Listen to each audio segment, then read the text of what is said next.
Buenas tardes, querida comunidad. Hacemos nuestra oración juntos una vez más. Hoy vamos a leer un pasaje que está en el capítulo 2 del Evangelio según San Marcos. Un día en que los discípulos de Juan y los fariseos ayunaban, fueron a decirle a Jesús: ¿por qué tus discípulos no ayunan como lo hacen los discípulos de Juan y los discípulos de los fariseos? Jesús les respondió: ¿acaso los amigos del esposo pueden ayunar cuando el esposo está con ellos? Es natural que no ayunen mientras tienen consigo al esposo. Llegará el momento en que el esposo les será quitado y entonces ayunarán.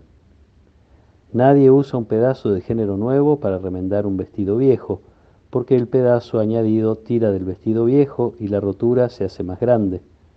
Tampoco se pone vino nuevo en odres viejos, porque hará reventar los odres, y ya no servirán más ni el vino ni los odres.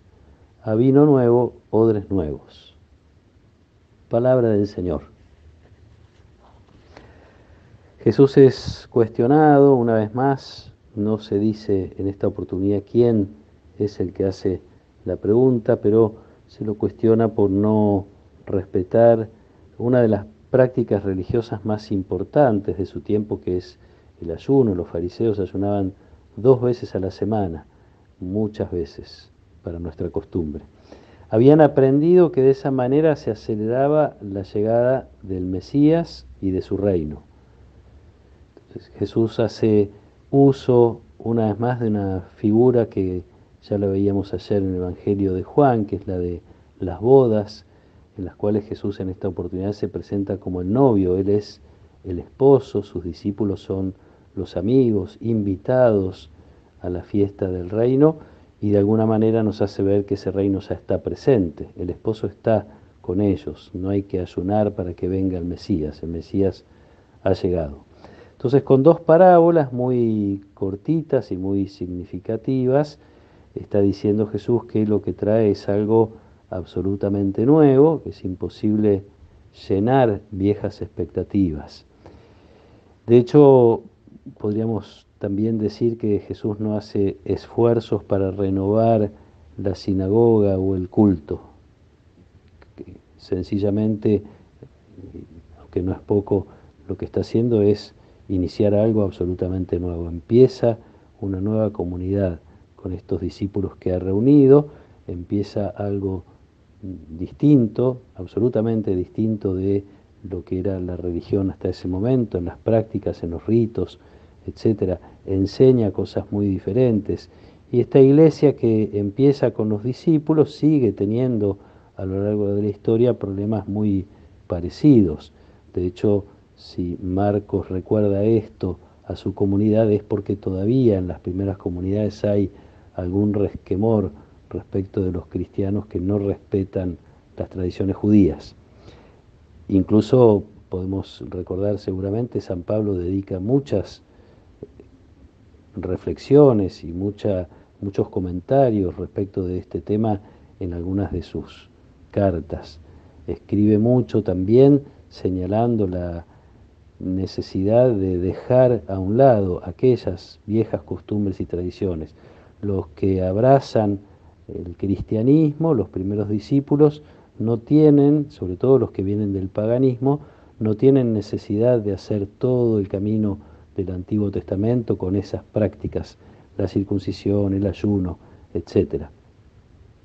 Una tentación que puede permanecer incluso en la iglesia y en nosotros mismos en estos tiempos, no porque queramos adquirir costumbres del judaísmo, pero sí probablemente porque se nos ha insistido a lo mejor mucho en la necesidad de las prácticas, de los preceptos, de las costumbres, lo cual está muy bien cuando se lleva bien. Pero el poner demasiado la mirada en aquellas cosas que tienen que ver con las prácticas puede ocultar la novedad del Evangelio en nuestras vidas, ocultar que lo primero es el amor a Dios y al prójimo, ocultar que, como Jesús nos enseñó, los espacios de poder que podamos tener no son sino otra cosa que espacios de servicio. Nos hace ver también Jesús que el cumplimiento de las leyes no es suficiente por sí mismo cuando no señala o cuando no manifiesta una relación de amistad con Jesús y con Dios. Es la religión que Jesús, hablando con la samaritana, le habla de los vínculos con Dios en espíritu y en verdad. No tiene que ver con las cosas exteriores que hagamos o dejemos de hacer, por decir de una manera un poco agresiva o grosera, uno podría decir, nos resulta más fácil confesarnos de haber faltado un domingo a misa muchas veces que de haber faltado a la caridad con un hermano o de haber hablado mal de otros. Nos puede pasar, desgraciadamente, y creo que en este sentido este pasaje nos viene bien para volver a poner la mirada en lo esencial. No se trata de costumbres o prácticas, aunque todas ellas puedan ayudarnos si están bien llevadas y si nacen de un deseo de crecer en el amor a Dios y a los demás.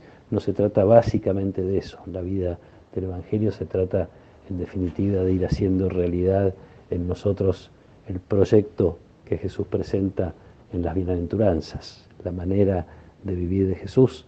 Este camino que hacemos detrás de Él es para eso, es para ir copiando y para ir aprendiendo de Él cuál es el modo de vivir, nuestro vínculo con Dios y nuestro vínculo con los demás. Que el Señor nos ayude a crecer en una libertad profunda del corazón, que cumplamos las leyes casi sin querer, porque estamos buscando permanentemente la voluntad de Dios, nuestro Padre, y el bien de nuestros hermanos. Que el Señor nos acompañe en esta tarde, que Él nos proteja y nos bendiga. En el nombre del Padre, y del Hijo, y del Espíritu Santo. Amén.